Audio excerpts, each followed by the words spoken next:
నమస్తే, welcome to yes news. నేను కళ్యాణి. వార్తల్లో ముందుగా హెడ్లైన్స్. కేంద్ర ప్రభుత్వం కార్మిక చట్టాలను రద్దు చేసి లేబర్ కోడ్లను తీసుకొచ్చింది. అవి అమలైతే కార్మికులు సమ్మె చేసే హక్కుతో అన్ని అవకాశాలను కోల్పోతారు. కోడ్లు రద్దయ్యే వరకు సమిష్టిగా పోరాటం చేయాల్సిందే. దాల్ మిల్ ముఠా వర్కర్స్ యూనియన్ మహాసభల్లో సిపిఐ నాయకుడు కొల్లిపర బాబు ప్రసాద్. క్రీస్తు సందేశం మానవాళికి ఆదర్శం. నందివెలుగు జాష్వానగర్లోని ఇమాన్యుయల్ ప్రార్థనా గోపురంలో ఘనంగా సెమీ క్రిస్మస్ వేడుకల్లో మాజీ ఎమ్మెల్యే అన్నాబత్తుని శివకుమార్ వెల్లడి. 300 మంది పాస్టర్లకు నిత్యావసరాల పంపిణీ. వైకుంఠపురంలోని శ్రీ లక్ష్మీ పద్మావతి సమేత శ్రీ వెంకటేశ్వర స్వామి ఆలయంలో హుండీ లెక్కింపు. ఆలయ సిబ్బంది, భక్త సేవా సమితి సభ్యులతో దేవాదాయ శాఖ నిబంధనల ప్రకారం హుండీ లెక్కింపు నిర్వహిస్తున్నామని చెప్పిన ఆలయ ఈవో అనుపమ. పాలకులు కాలం గడిచే కొద్దీ యజమానులకు అనుకూలంగా నిర్ణయాలు చేస్తున్నారని, అందులో భాగంగానే 29 కార్మిక చట్టాలను రద్దు చేసి వాటి స్థానంలో 4 లేబర్ కోడ్లు తీసుకొచ్చారని సిఐటియు నాయకుడు కొల్లిపర బాబు ప్రసాద్ చెప్పారు. సిఐటియు అనుబంధ దాల్ మిల్ ముఠా వర్కర్స్ యూనియన్ 5వ మహాసభలు చుక్కపల్లి శేషగిరిరావు అధ్యక్షతన గురువారం సిఐటియు కార్యాలయంలో నిర్వహించారు. ముఖ్య అతిథిగా హాజరైన కొల్లిపర బాబు ప్రసాద్ మహాసభను ఉద్దేశించి మాట్లాడారు. 2019 కరోనా కష్టకాలంలో వేజెస్ కోడ్, 2020లో IR industrial relational code, social security code, occupational safety, health and working conditions కోడ్లు తెచ్చారని తెలిపారు. 5 ఏళ్ల తర్వాత నవంబర్ 21న వాటి అమలుకు నోటిఫికేషన్ జారీ చేశారని వివరించారు. ఈ కోడ్లను వ్యతిరేకిస్తూ నవంబర్ 26న కార్మికులు, రైతు సంఘాలు దేశవ్యాప్తంగా అన్ని జిల్లా కేంద్రాల్లో ధర్నాలు నిర్వహించినట్టు బాబు ప్రసాద్ గుర్తు చేశారు. లేబర్ కోడ్లు అమలైతే కార్మికులకు సమ్మె చేసే అవకాశం ఉండదన్నారు. 70% పరిశ్రమల్లో కార్మికులకు చట్టాలు వర్తించే పరిస్థితి ఉండదని చెప్పారు. కోడ్లు రద్దయ్యే వరకు సమిష్టిగా పోరాడాలని సూచించారు. యూనియన్ గౌరవ అధ్యక్షుడు షేక్ హుస్సేన్ వలీ మాట్లాడుతూ, విశాఖలో ఈ నెల 31 నుండి జనవరి 4వ తేదీ వరకు జరగనున్న అఖిల భారత సిఐటియు మహాసభల్లో కార్మికులు పాల్గొనాలని కోరారు. మహాసభలో G Venkata Subbaiah, J Venkateswararao, Veeranjaneyulu, Chandrasekhararao, Madhavarao, Kashi Vishwanath, Pavan Teja, K Nagaraju, Vasu, Sivanageswararao, Ganta Srinivasarao, Udraboina Venkateswarlu, K Chandrasekhararao, D Pavan Teja Reddy పాల్గొన్నారు. కేంద్ర ప్రభుత్వం 2019, 2020 సంవత్సరాల్లో మొత్తం 29 కార్మిక చట్టాలను రద్దు చేసి వాటి స్థానంలో 4 లేబర్ కోడ్లను తీసుకురావడం జరిగింది. సుమారు 5 సంవత్సరాల పాటు అవి అమలుకు నోటిఫికేషన్ ఇవ్వడానికి సాహసం చేయలేకపోయింది కేంద్ర ప్రభుత్వం. మొన్న పార్లమెంట్ ఎన్నికల తదనంతరం ఈ దేశంలో 2 రాష్ట్రాల ముఖ్యమంత్రులు మోడీకి అనుకూలంగా, మోడీ ఎన్డీఏలో భాగస్వాములైన పరిస్థితుల్లో వాళ్ళ సహకారం, వాళ్ళ అండదండలు వాటన్నింటినీ తీసుకుని ఆయన నవంబర్ 21వ తారీఖు నాడు 4 లేబర్ కోడ్లను అమలు చేయడం కోసం నోటిఫికేషన్ ఇవ్వటం అనేటువంటిది జరిగింది. ఆ 4 లేబర్ కోడ్లు కనుక అమలైతే కార్మికుల పరిస్థితి ఎట్లా ఉంటుందో అని చెప్పేసి అర్థం చేసుకున్నటువంటి కేంద్ర కార్మిక సంఘాలు. అయితే ఈ దేశంలో ఒక నూతన పరిణామం, కార్మిక సంఘాలతో పాటు రైతు సంఘాలు కూడా సమస్యల మీద కలిసి పోరాటం చేసేట ఒక ఒరవడి ఏర్పడింది. అందుకనే ఎస్కేఎం వాళ్ళు కార్మిక సంఘాలు కలిసి నవంబర్ 26వ తారీఖు నాడు అన్ని జిల్లాల కలెక్టర్ కార్యాలయాల దగ్గర ధర్నాలు నిర్వహించడం జరిగింది. ఆ ధర్నాల తదనంతరం కేంద్ర ప్రభుత్వం తాత్కాలికంగా 4 లేబర్ కోడ్లని వాయిదా ఇవ్వడం జరిగింది. తర్వాత వాటిని అమలు చేస్తానని చెప్పేసి 4 లేబర్ కోడ్లలో ఒకటి వేజెస్ కోడ్, రెండవది ఐఆర్ ఇండస్ట్రియల్ రిలేషన్స్ కోడ్, మూడవది సోషల్ సెక్యూరిటీ కోడ్, నాలుగవది occupational health safety and working conditions code. ఈ 4 కోడ్ల వల్ల ప్రమాదం, ఒకటి యూనియన్లు పనిచేయడానికి అవకాశం లేకుండా పోతా ఉంది, యూనియన్లు రద్దు అవ్వడానికి అవకాశం ఉంది. రెండవది ఇప్పటిదాకా కార్మికులకు ఉండేటువంటి సమ్మె హక్కు ఏదైతే ఉందో అది లేకుండా పోతా ఉంది. దేశవ్యాప్తంగాను సిఐటియు అఖిల భారత మహాసభలు డిసెంబర్ 31 నుంచి జనవరి 4 వరకు విశాఖపట్నంలో జరగబోతున్నాయి. ఇందులో ఈనాడు దేశంలో ఉన్న పరిస్థితులు, కార్మిక ఉద్యమం మీద లేబర్ కోడ్ల ద్వారా కేంద్ర ప్రభుత్వం చేస్తున్న దాడి, వీటి మీద కూడా దేశవ్యాప్తంగాను అన్ని రాష్ట్రాల పరిస్థితి కూడా చర్చించి రాబో 3 ఏళ్ల కాలానికి భవిష్యత్ కర్తవ్యాలు నిర్ణయించడం కోసం ఈ మహాసభ జరుగుతుంది. దీన్ని కాశ్మీర్ నుంచి కన్యాకుమారి దాకా దాదాపు 1500 మంది ప్రతినిధులు ఈ మహాసభలో హాజరవుతున్నారు. చివరి రోజు 4వ తేదీన విశాఖపట్నంలో 1,00,000 మందితో ప్రదర్శన, ఆ తర్వాత బీచ్లో బహిరంగ సభ ఉంటుంది. కనుక ఆ రోజు జరిగే బహిరంగ సభ ప్రదర్శనకి మన తెనాలి పట్టణం నుంచి డాల్మిల్ ముఠా కార్మికులే కాకుండా మిగిలిన అన్ని రంగాల కార్మికులు కూడా తరలి రావాలని చెప్పి ఈ సందర్భంగా కార్మిక వర్గాన్ని విజ్ఞప్తి చేసుకుంటున్నాం. క్రీస్తు సందేశం మానవాళికి ఆదర్శమని మాజీ ఎమ్మెల్యే అన్నాబత్తునే శివకుమార్ అన్నారు. జాషువానగర్లో జరిగిన సెమీ క్రిస్మస్ వేడుకల్లో ఆయన ముఖ్య అతిథిగా పాల్గొన్నారు. రూరల్ మండల గ్రామం నందివెలుగులోని జాషువానగర్లోని ఇమాన్యుయేల్ ప్రార్థనా గోపురంలో బుధవారం రాత్రి ఐక్య గ్రాండ్ క్రిస్మస్ పేరుతో సెమీ క్రిస్మస్ వేడుకలను ఘనంగా జరిపారు. పాస్టర్స్ అసోసియేషన్ పట్టణ అధ్యక్షుడు రెవరెండ్ కె అబ్రహం, మండల అధ్యక్షుడు పాస్టర్ రెవరెండ్ ఏ భానుప్రసాద్ ఆధ్వర్యంలో సెమీ క్రిస్మస్ వేడుకలను ఘనంగా నిర్వహించారు. కార్యక్రమంలో పాస్టర్లు క్రీస్తు పుట్టుకపై సందేశం అందజేశారు. ముఖ్య అతిథులుగా మాజీ ఎమ్మెల్యే అన్నాబత్తునే శివకుమార్, ఈరే మినిస్ట్రీస్ అధినేత బిషప్ కత్తెర సుధీర్ కుమార్ హాజరయ్యారు. క్రీస్తు సందేశం విశిష్టతను వివరించారు. ఈ వేడుకల్లో భాగంగా 300 మంది పాస్టర్లకు ముఖ్య అతిథుల చేతుల మీదుగా నిత్యవసర సరుకులను పంపిణీ చేశారు. కేక్ ను కట్ చేశారు. క్రిస్మస్ ట్రీని వెలిగించారు. 2025 సంవత్సరాల క్రితం ఒక వ్యక్తి మృతి పొందితే మరలా ఈరోజు కూడా ఆయనను స్మరించుకుంటున్నాము అంటే ప్రపంచానికి యేసుక్రీస్తు ప్రభువారు చూపిన ప్రేమ.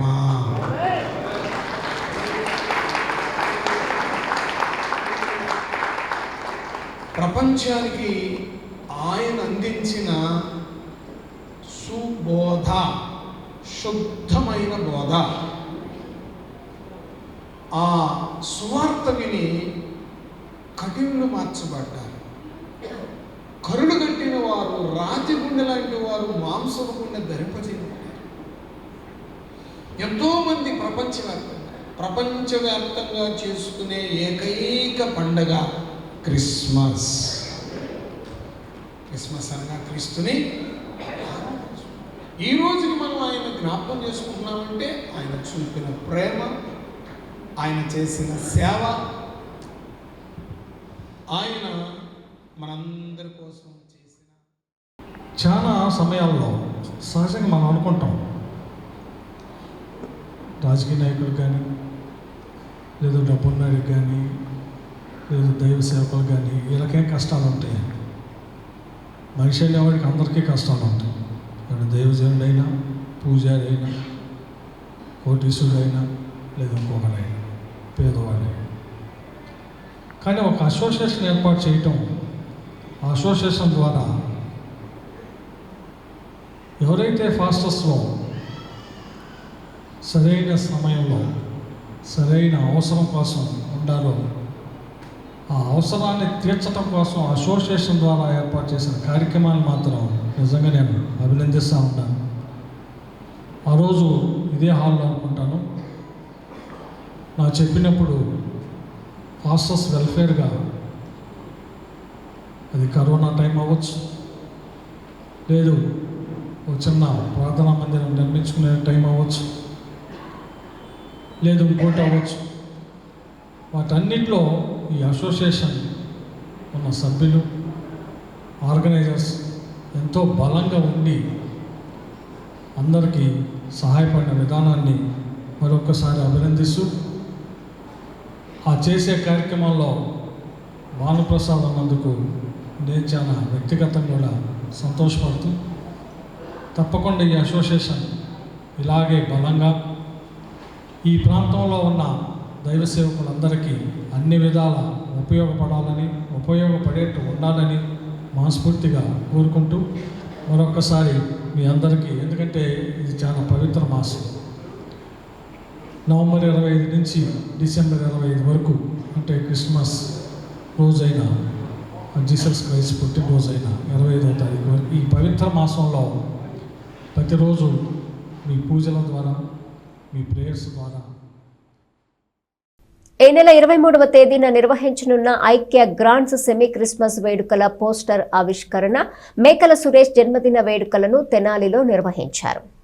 స్థానిక రైల్వే స్టేషన్ రోడ్లోని హోటల్ గౌతమ్ గ్రాండ్లో సేవారత్న సుద్దపల్లి నాగరాజు అధ్యక్షతన ఈ నెల 23వ తారీఖున జరగబోయే 23వ ఐక్య గ్రాండ్ సెమీ క్రిస్మస్ వేడుక పోస్టర్ను గురువారం ఆవిష్కరించారు. పట్నానికి చెందిన మేకల సురేష్ జన్మదిన వేడుకల్లో కేక్ కట్ చేసి శుభాకాంక్షలు తెలియజేశారు. కార్యక్రమంలో ప్రముఖ దైవజనులు bishop Pinapati John Paul, pastor Solomon, pastor William Carey, KSK విద్యా సంస్థల సీఈఓ కత్తెర డేవిడ్, ప్రముఖ రాజకీయ దళిత నాయకులు అత్తోట శరత్, ఇందుపల్లి రాజారాం, పినపాటి సురేష్, అత్తోట శ్యామ్, కూచిపూడి మోహన్, కొక్కిలిగడ్డ సునీల్, లింగాల రమేష్, దేవా, కోట్ల దిలీపు, కొల్కలూరి కిరణ్, రాయల వినయ్, రావూరి సతీష్, మాస్ సంస్థ నాయకులు పాల్గొన్నారు. మాస్ వ్యవస్థాపకులు సుద్దపల్లి నాగరాజు గారి 23వ తారీఖున గ్రాండ్ సెమీ క్రిస్మస్ వేడుకలకు పురస్కరించుకొని బ్రోషర్ ఆవిష్కరణ ఈరోజు గౌతమ్ గ్రాండ్లో చక్కగా ఈ యొక్క ఆత్మీయులు సమక్షంలో శ్రేయోభిలాషులు మరి ఎవరైతే ఈ మాస్ సేవా కార్యక్రమాల్లో చక్కగా చురుగ్గా పాల్గొంటున్నారు అంతా టీం అందరూ ఇట్లా ఏకీభవించి దైవజనుల సమక్షంలో బ్రోషర్ ఆవిష్కరణ, అలాగే రేపు 23న అది గ్రాండ్ సక్సెస్ అవటానికి మరి అనేకులకి మరి ఇది తెలియచేయడానికి ఏర్పాటు చేయబడిన ఈరోజు సమావేశం చాలా గ్రాండ్ సక్సెస్ అయింది. అనేకులు శ్రేయోభిలాషులు, అభిమానులు ఇలా చేరి మరి అందులో పాల్గొని అందరినీ ఈ వార్త స్ప్రెడ్ చేయడానికి మేమందరం సమాయత్తం అవుతుండగా ఈ యొక్క 23వ తారీఖు సెమీ క్రిస్మస్ అందరూ సక్సెస్ చేయాలని మనవి చేస్తున్నాం. ఈరోజు ప్రత్యేకంగా మరి 23వ తేదీ ఈ నెల 23వ తేదీ జరగబోతున్నటువంటి గ్రాండ్ సెమీ క్రిస్మస్ వేడుకలకు మరి మనందరినీ ప్రజలందరినీ ఆహ్వానించడానికి వారు ప్రత్యేకంగా ఈరోజు పోస్టర్ రిలీజ్ చేయడానికి ఈ కార్యక్రమాన్ని ఏర్పాటు చేశారు. ఈ కార్యక్రమానికి వచ్చినటువంటి మరి పెద్దలు పినపాటి జాన్పాల్ గారికి, అలాగే సుద్దపల్లి నాగరాజు గారికి, అలాగే వచ్చినటువంటి పెద్దలందరికీ కూడా ప్రత్యేకమైనటువంటి ధన్యవాదాలు తెలియజేస్తున్నాం. డిసెంబర్ 23వ తారీఖున జరగబోయే సెమీ క్రిస్మస్ వేడుకలకు ఏదైతే ఒక బ్రోచర్ ఉందో, ఆహ్వాన పత్రం అనేది పెద్దల సమక్షంలో ఏర్పాటు చేసుకొని ఆవిష్కరించడం జరిగింది. 22 సంవత్సరాలుగా బస్టాండ్ సెంటర్లో సెమీ క్రిస్మస్ వేడుకలు జరుపుతూ అనేక స్వచ్ఛంద సేవా కార్యక్రమాలు చేస్తూ పేదల మధ్యన పేదలకి సహకారంతో దేవుని కృపతో ఎన్నో కార్యక్రమాలు చేయడానికి దేవుడు మాకు ఇచ్చినటువంటి అవకాశాన్ని బట్టి దేవునికి మహిమ కలుగును గాక, దేవునికి కృతజ్ఞతాస్తుతులు చెల్లించుకుంటూ మరి ఇలాంటి కార్యక్రమం ద్వారా ఎంతోమందికి చేరువై ఎంతోమంది నన్ను ప్రేమించే అన్నలు కావచ్చు, మరి అలాగే నా వెంట నడిచే తమ్ముళ్ళు కావచ్చు, 2-3తో స్టార్ట్ అయిన సెమీ క్రిస్మస్ వేడుక ఈరోజు వందల వేల మంది మరి ఆ వేడుకని చూడటానికి కానీ, చేయటానికి కానీ, సహకరించడానికి కానీ ఎంతోమంది వస్తున్నారంటే ఎంతో దేవునికి మహిమ కలుగుతుందని చెప్పి మేము భావిస్తూ ఉన్నాను. ఈ అవకాశాన్ని నాకు ఇచ్చినటువంటి ప్రత్యేకంగా జీసస్కి కృతజ్ఞతుడిగా ఎల్లవేళలా ఉంటానని చెప్పి తెలియజేసుకుంటూ ఈ సెమీ క్రిస్మస్ ద్వారా అనేక మంది జీవితాల్లో ఆ దేవాది దేవుడు వెలుగులు నింపాలని, ప్రతి ఒక్కరూ ఆశీర్వదింపబడాలని, ప్రతి ఒక్క కుటుంబం బాగుండాలని మీ అందరం కూడా దేవుడిని వేడుకుంటూ, మీ అందరి తరపున దేవుడిని వేడుకుంటూ ఈ సెమీ క్రిస్మస్ వేడుకలను జయప్రదం చేయాల్సిందిగా ముఖ్యుల్ని, పెద్దల్ని, ఈ ప్రాంత ప్రజల్ని నేను వేడుకుంటా ఉన్నాను. అలాగే ఈరోజు పుట్టినరోజు జరుపుకుంటా ఉన్నటువంటి బీజేఆర్ కమిటీ తెనాలి అధ్యక్షులు మేకల సురేష్ గారికి కూడా నా హృదయపూర్వక పుట్టినరోజు శుభాకాంక్షలు తెలియజేస్తా ఉన్నాను. ఆయనకు ఆయురారోగ్యాలు ఆ భగవంతుడు అష్టైశ్వర్యాలు ప్రసాదించాలని చెప్పి. హిందూ సంస్థల పేరు చెప్పుకుంటూ కొందరు వ్యక్తులు పట్టణంలో దందాలు చేస్తున్నారని విశ్వ హిందూ పరిషత్ నాయకులు ఆరోపించారు. అలాంటి వారి మాటలు నమ్మొద్దని మీడియా ద్వారా తెలియజేశారు. విశ్వ హిందూ పరిషత్ తెనాలి ప్రముఖ కోట రాజేష్ కుమార్, సహకార్యదర్శి తూనుగుంట్ల విజయ్, ముడుపల్లి శ్రీనివాసరావు, కార్యదర్శి రామాంజనేయులు, ఆర్ఎస్ఎస్ నగర కార్యవాహ హనుమంత ప్రసాదులు గురువారం సాయంత్రం మీడియాతో మాట్లాడారు. తెనాలిలో కొంతమంది వ్యక్తులు విశ్వ హిందూ పరిషత్, ఆర్ఎస్ఎస్, బజరంగ్ దళ్ పేర్లను ఉపయోగించుకొని ప్రముఖుల నుండి డబ్బులు వసూలు చేయుచున్నారని తమ దృష్టికి వచ్చిందన్నారు. అలాగే దేవాలయ సిబ్బందిని బ్లాక్మెయిల్ చేస్తున్నారని తెలిపారు. వీరిలో ఎవరికీ తమ విశ్వ హిందూ పరిషత్ తరపున బాధ్యత గాని, ఆర్ఎస్ఎస్ బాధ్యత గాని, బజరంగ్ దళ్ బాధ్యత గాని లేదన్నారు. వీరి బ్లాక్మెయిల్తో తెనాలి వైకుంఠపురంలో మహిళా సిబ్బంది ఇబ్బందులు ఎదుర్కొంటున్నారని వివరించారు. వారి మాటలు నమ్మి మోసపోవద్దని సూచించారు. వారి పేర్లను తెలియజేశారు. తెనాలిలో కొంతమంది వ్యక్తులు విశ్వ హిందూ పరిషత్ తరపున, ఆర్ఎస్ఎస్ తరపున, బజరంగ్ తరపున పేర్లు వినియోగించుకొని సమాజంలో ప్రతిష్ఠిత వ్యక్తుల వద్ద డబ్బులు వసూలు చేయించున్నారని, అలాగే దేవాలయంలో సిబ్బందిని బ్లాక్మెయిల్ చేసి వారు మా దృష్టికి విన్నవించున్నారు. వీరు ఎటువంటి బాధ్యత స్వీకరించకుండా మా విశ్వ హిందూ పరిషత్ బాధ్యత కానీ, బజరంగ్ దళ్ బాధ్యత కానీ, ఆర్ఎస్ఎస్ బాధ్యత కానీ ఎటువంటి బాధ్యతలు లేవు. వారు దేవాలయంలో తెనాలి వైకుంఠపురం మహిళా సిబ్బందిని బ్లాక్మెయిల్ చేసి డబ్బులు ఇవ్వాల్సిందిగా బ్లాక్మెయిల్ చేసినారు. నా పేరు హనుమత్ ప్రసాద్ అండి. రాష్ట్రీయ స్వయం సేవక్ సంఘ్ తెనాలి టౌన్ సెక్రటరీని. ఈరోజు ఈ ప్రెస్ మీట్ పెట్టడానికి ముఖ్య కారణం ఏంటంటే, రాష్ట్రీయ స్వయం సేవక్ సంఘ్, విశ్వ హిందూ పరిషత్, బజరంగ్ దళ్ ఇలాంటి హిందూ ధార్మిక సంస్థలు పనిచేస్తున్న ఈ సంస్థల పేరు ఉపయోగించుకొని తెనాలిలో కొంతమంది వ్యక్తులు కొన్ని గుళ్ళలో ఎంప్లాయీస్ని, అలానే పాలకవర్గాన్ని బ్లాక్మెయిల్ చేస్తున్నట్టుగా మా దృష్టికి వచ్చింది. అదేవిధంగా ఈ ఆర్గనైజేషన్స్ పేర్లు ఉపయోగించుకొని నగరంలో ప్రతిష్ట వ్యక్తుల దగ్గర నుంచి చందాల రూపంలో రకరకాల కార్యక్రమాలు చేపడుతున్నామని చెప్పి డబ్బులు వసూలు చేసుకోవడం జరుగుతుంది. ఇప్పుడు నేను చెప్పిన ఈ ఆర్గనైజేషన్స్లో ఆర్ఎస్ఎస్ కానీ, విహెచ్పి కానీ, బజరంగ్ దళ్ కానీ అసలు సభ్యత్వమే ఉండదు. ఎవరైనా హిందూ సంఘటన కోసం ధార్మికమైనటువంటి మనస్సుతో వచ్చి పనిచేయవచ్చు, అంతే తప్పితే దీనికి రసీదు కానీ, డబ్బులు వసూలు కానీ ఎక్కడా లేదు. ఈ ఆర్గనైజేషన్స్ పేర్లు చెప్పి ఎవరైనా డబ్బులు వసూలు చేసినా కానీ, చందాలు అడిగినా కానీ, ఏ ఆలయ పాలకవర్గం దగ్గరికి, ఈవోల దగ్గరికి వచ్చి చెప్పినా కానీ ఇక్కడున్న పాలకవర్గం, విశ్వ హిందూ పరిషత్ పాలకవర్గం కూర్చొని ఉన్నారు. వీరు తప్పితే మిగతా వాళ్ళు ఎవ్వరూ కూడా విశ్వ హిందూ పరిషత్ పాలకవర్గంలో సంబంధం లేని వాళ్ళు. కాబట్టి ఆలయ ఈవోలకి, ఆలయ సిబ్బందికి, నగరంలో ఉన్న హిందూ ప్రముఖులందరికీ విన్నవించుకుంటున్నది ఏమనగా, ఇటువంటి వ్యక్తుల్ని ఎంటర్టైన్ చేయొద్దు. వారు మీ దగ్గరకు వచ్చినప్పుడు సరైన సమాధానం చెప్పి తిప్పి పంపించాల్సిందిగా విహెచ్పి, ఆర్ఎస్ఎస్, బజరంగ్ దళ్ కోరుకుంటున్నాయి. ఈ మూడు సంస్థలు రూరల్ మండల గ్రామం కొలకలూరులో గాడ్ ఫ్రెండ్స్ యూత్ ఆధ్వర్యంలో సెమీ క్రిస్మస్ వేడుకలు ఘనంగా నిర్వహించారు. సేవా కార్యక్రమాన్ని జరిపారు. తెనాలి రూరల్ మండలంలోని కొలకలూరు గ్రామం మెయిన్ రోడ్లో గల తెలుగు బాప్టిస్టు చర్చిలో బుధవారం సాయంత్రం సెమీ క్రిస్మస్ వేడుకలను అట్టహాసంగా జరిపారు. గాడ్స్ ఫ్రెండ్స్ యూత్ ఆధ్వర్యంలో జరిగిన ఈ వేడుకల్లో assemblies of God reverend doctor G Peter Christmas సందేశాన్ని ఇచ్చారు.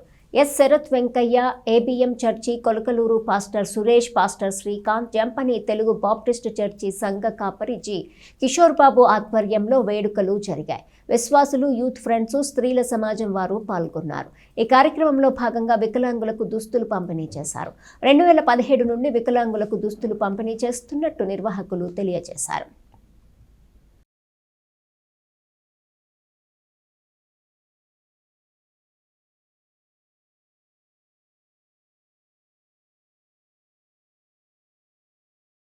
ఇంత భారాన్ని భుజాన్ని వేసుకుని చేస్తున్న కిషోర్ని మనందరూ కూడాను దీవించండి. అందరూ కూడా దీవించండి.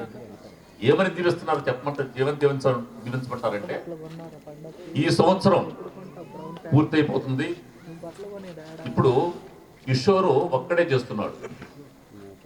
2026వ సంవత్సరం సెమీ క్రిస్మస్ ఇది 2017 12 డిసెంబర్ మరి 2017 సంవత్సరం 17వ తారీఖున ప్రారంభమైన డేట్ ఇది. అక్కడి నుంచి ఇది సెమీ క్రిస్మస్ ఈ 2025 సంవత్సరం 12వ నెల డిసెంబర్ 17వ తారీఖుకి 8 సంవత్సరాలు 7 సంవత్సరాలు పూర్తి 8 సంవత్సరం కూడా పూర్తి చేసుకున్నాము. ఇంతవరకు ఈ 8 సంవత్సరాలు మీకు చాలామందికి దుప్పట్ల కార్యక్రమం పెట్టుకున్నాము. ఓన్లీ వికలాంగులకు మాత్రమే. మేము 2 సంవత్సరాలము అందరూ సపోర్ట్ చేసుకున్నాం. ప్రతి 2019 నుంచి 25వ సంవత్సరం వరకు గురుకుపూడి కాటి మాస్టర్ వాళ్ళు తరపున వికలాంగులకి 50 దుప్పట్లు ప్రతి సంవత్సరం మాకు ఇస్తూనే ఉన్నారు. వెళ్ళిన ప్రతి మాకు వికలాంగుల కంటే ఎంతైనా సరే వికలాంగులకు మాకు ముందుగా వచ్చిన గురుకుపూడి కాటి మాస్టర్ కుటుంబాన్ని దీవించిన కాక అందులో మాకు అన్నయ్య దినేష్ అన్న ఉన్నాడు కాబట్టి అన్నయ్య కూడా టీజీ మీద ఎక్కాలని మేము కోరుకుంటున్నాము. ఎన్నెన్నో సంఘాలు ఉన్నాయి, ఎంతోమంది పాస్టర్లు ఉన్నారు. కానీ మా తమ్ముడు కిషోర్ వాడికి దేవుడి మీద ఉన్న శ్రద్ధ, ఇంథూజియాసం, ఆ జిజ్ఞాస అనేది నేను ఎవరిని కించపరచడం కాదు, వాడుకున్న ఆ ఇంప్రెస్ అనేది అది గుర్తించండి మీరు. నేను చెప్పేది అది. వాడు ఇంత చిన్న వయసులో కూడా ఎంతోమంది యూత్ ఉంటారు, ఎన్నెన్నో రకాలుగా చేసుకుంటూ ఉంటారు, what ever it may be. కానీ ఇంత చిన్న వయసులో వాడికి మహా అయితే 10 సంవత్సరాలు ఉంటాయో లేదు, అదైతే నాకైతే తెలియదు. కానీ నేను చెప్తున్నాను, వాడుకున్న కోరిక దేవుడికి ఎంతో కొంత నేను చెయ్యాలి అదనేది మీరు రికగ్నైజ్, దాన్ని గుర్తించమని నేను కోరుకుంటున్నాను. ఈ దుప్పట్లు, ఈ బిందులు ఇది కాదు, వాడికి దేవుడికి నేను ఎంతో కొంత చెయ్యాలి, అది వాడు పడుతున్న తపన, అది గుర్తించమని. స్థానిక వైకుంఠపురంలోని శ్రీ లక్ష్మీ పద్మావతి సమేత శ్రీ వెంకటేశ్వర స్వామి దేవాలయంలో హుండీ లెక్కింపు నిర్వహించారు. ఉదయం ఆరంభమైన ఈ లెక్కింపు సాయంత్రం వరకు కొనసాగుతూనే ఉంది. దేవాదాయ శాఖ గైడ్ లైన్స్ కు అనుగుణంగా సీసీ కెమెరాల నిఘాలో వైకుంఠపురంలోని శ్రీ లక్ష్మీ పద్మావతి సమేత శ్రీ వెంకటేశ్వర స్వామి దేవాలయంలో హుండీ లెక్కింపు జరుగుతోందని ఆలయ సహాయ కమిషనర్ కార్యనిర్వహణాధికారి మంతెన అనుపమ వెల్లడించారు. గురువారం ఉదయం 8:30 గంటలకు హుండీ లెక్కింపును ప్రారంభించారు. దేవాదాయ శాఖ నిబంధనల ప్రకారం ఈసారి మహిళలకు కేవలం నాణాల లెక్కింపును మాత్రమే అప్పగించినట్టు తెలిపారు. పొన్నూరులోని భావనారాయణ స్వామి ఆలయం అసిస్టెంట్ కమిషనర్ కామేశ్వరి పరిశీలకులుగా హాజరయ్యారు. ఈసారి 5 నెలల 9 రోజుల కాల వ్యవధికి హుండీ లెక్కింపు జరుగుతుందని తెలిపారు. కార్తీక మాసం కూడా గడిచినందున ఈసారి హుండీ ఆదాయం పెరుగుతుందని భావిస్తున్నామని తెలియజేశారు.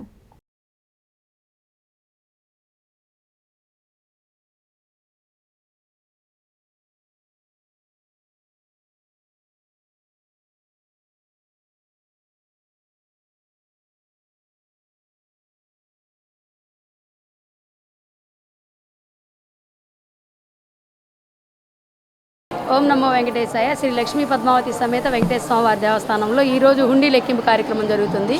మొత్తం 5 నెలల 9 రోజుల కాల వ్యవధికి గాను హుండీ కౌంటింగ్ ఈరోజు ఉదయం 8:30 ప్రారంభించడం జరిగింది. మన ఆలయ సిబ్బంది మరియు వాలంటీర్లు అందరి సమక్షంలో కౌంటింగ్ చేయించడం జరుగుతుందండి. ఈసారి ఓన్లీ లేడీస్కి కాయిన్ సార్టింగ్ మాత్రమే ఉందండి. గతంలో లాగా వాళ్ళకి కరెన్సీ వాటిని కౌంటింగ్ చేయడానికి లేదు. ఆ నిబంధనలకు అనుగుణంగానే ఈరోజు హుండీ కౌంటింగ్ జరుగుతుంది. గతంలో 46,52,306 రూపాయలు వచ్చిందండి. కార్తీక మాసము ఇవన్నీ దృష్టిలో పెట్టుకొని ఈసారి హుండీ ఆదాయం పెరగగలదని అంచనా. ఇప్పుడు దేవాదాయ శాఖ నియమ నిబంధనలకు అనుగుణంగానే ఈరోజు హుండీ లెక్కింపు కార్యక్రమాల్లో జాగ్రత్తలు తీసుకోవడం అయిందండి. మహిళల చేత ఓన్లీ కాయిన్స్ కౌంటింగ్ మాత్రమే చేయించుకున్నాము. జెంట్స్ చేత మాత్రమే కరెన్సీ నోట్లు కౌంటింగ్ చేయించడం జరుగుతుందండి. దేవస్థానము కార్యనిర్వాహకులు చెప్పినట్లుగానే దేవాదాయ శాఖ నిబంధనలకు అనుగుణంగానే సీసీ కెమెరాల పర్యవేక్షణలోను మరియు ఈ వాలంటీర్ల బృందంతో పకడ్బందీగా హుండీ కౌంటింగ్ నిర్వహించడం జరుగుతుంది. ముక్కోటి ఉత్సవాల్లో భాగంగా ముక్కోటి ఈ నెల 30వ తారీఖున మంగళవారం జరుగుతున్నది. దీనికి సంబంధించి ఈ నెల 20వ తారీఖు నుండి 30వ తారీఖు వరకు కూడా డైలీ దశావతార మహోత్సవములు నిర్వహించబడుతున్నాయి. అంటే రోజుకు ఒక్కొక్క అవతారం చొప్పున గ్రామోత్సవంగా నిర్వహించబడను. కనుక భక్తులంతా కూడా ఈ ఉత్సవాల్లో పాల్గొని తరించవలసి కూర్చున్నాము. అలాగే మీ సొంతంగా మీరు చేయించుకోవాలనుకుంటే కనుక దేవస్థానానికి 2,000 రూపాయలు రసీదు రాయించుకునేలా మీ పేరుతోటి గ్రామోత్సవంగా నిర్వహించబడను. ఏ రోజు కావాలన్నా ఈ 10 రోజుల్లో చేసుకోవచ్చును. అలాగే ముక్కోటి సందర్భంగా కూడా ఏర్పాట్లు ఈఓ గారు వాళ్ళంతా కూడా పర్యవేక్షణ చేస్తున్నారు. అధిక సంఖ్యలో భక్తులు రాగలరని మేము ఊహించుకుంటున్నాము. అలాగే జనవరిలో 14వ తారీఖున తెప్పోత్సవ కార్యక్రమం కూడా నిర్వహించబడుతుంది. కనుక భక్తులంతా కూడా విచ్చేసి ఈ కార్యక్రమాన్ని తిలకించి స్వామివారి కృపకు పాల్గొనవలసిందిగా. అమృతలూరులో ఈ నెల 21వ తేదీన జరగనున్న పల్స్ పోలియో కార్యక్రమాన్ని విజయవంతం చేయాలని మండల వైద్యాధికారిని డాక్టర్ సంగెపు వెంకటలక్ష్మి కోరారు. మండల కేంద్రమైన అమృతలూరులోని ప్రాథమిక ఆరోగ్య కేంద్రంలో వైద్యాధికారిని డాక్టర్ సంగెపు వెంకటలక్ష్మి ఆధ్వర్యంలో గురువారం గ్రామ వీధుల్లో పల్స్ పోలియో ర్యాలీ జరిపారు. పోలియో చుక్కలు వేయించండి, పోలియో మహమ్మారిని తరిమివేయండి అనే నినాదాలు చేశారు. 21వ తేదీన దేశవ్యాప్తంగా జరగనున్న పల్స్ పోలియో కార్యక్రమం జయప్రదం చేయాలని కోరారు. కార్యక్రమంలో ఆరోగ్య విస్తరణ అధికారి కొన్ని శ్రీనివాసరెడ్డి, ఆరోగ్య పర్యవేక్షకులు పుట్టగుంట శ్రీనివాసరావు, ఎంఎల్హెచ్పీలు, హెల్త్ అసిస్టెంట్ మేకా శంకర ప్రసాద్, ఏఎన్ఎంలు, ఆశా కార్యకర్తలు పాల్గొన్నారు. బస్టాండ్ ప్రయాణంలో ఉన్నా కూడా చిన్నారులందరికీ తప్పక పోలియో చుక్కలు వేయించాలని 22, 23 తేదీలలో ఇంటింటికి తిరిగి పోలియో చుక్కలు వేయించని వారిని గుర్తించి పోలియో చుక్కలు వేస్తారని వివరించారు. చిన్నారుల తల్లిదండ్రులు ఈ అవకాశాన్ని సద్వినియోగం చేసుకోవాలని డాక్టర్ సంగెపు వెంకటలక్ష్మి సూచించారు.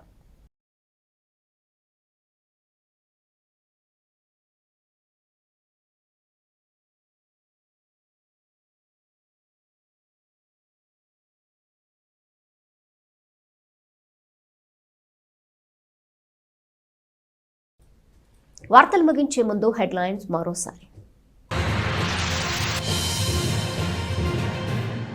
కేంద్ర ప్రభుత్వం కార్మిక చట్టాలను రద్దు చేసి లేబర్ కోడ్లను తీసుకొచ్చింది. అవి అమలైతే కార్మికులు సమ్మె చేసే హక్కుతో అన్ని అవకాశాలను కోల్పోతారు. కోడ్లు రద్దయ్యే వరకు సమిష్టిగా పోరాటం చేయాల్సిందే. దాల్మిల్ ముఠా వర్కర్స్ యూనియన్ మహాసభల్లో సిపిఐ నాయకుడు కొల్లిపర బాబు ప్రసాద్. క్రీస్తు సందేశం మానవాళికి ఆదర్శం. నందివెలుగు జాష్వానగర్లోని ఇమాన్యుయల్ ప్రార్థనా గోపురంలో ఘనంగా సెమీ క్రిస్మస్ వేడుకల్లో మాజీ ఎమ్మెల్యే అన్నాబత్తుని శివకుమార్ వెల్లడి. 300 మంది పాస్టర్లకు నిత్యావసరాల పంపిణీ. వైకుంఠపురంలోని శ్రీ లక్ష్మీ పద్మావతి సమేత శ్రీ వెంకటేశ్వర స్వామి ఆలయంలో హుండీ లెక్కింపు.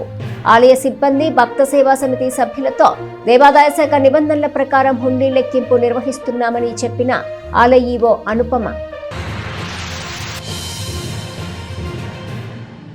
ఈ వార్తలు ఇంతటితో సమాప్తం. తిరిగి ప్రసారమయ్యే ఎస్ న్యూస్లో మళ్ళీ కలుసుకుందాం. అంతవరకు సెలవు. నమస్కారం.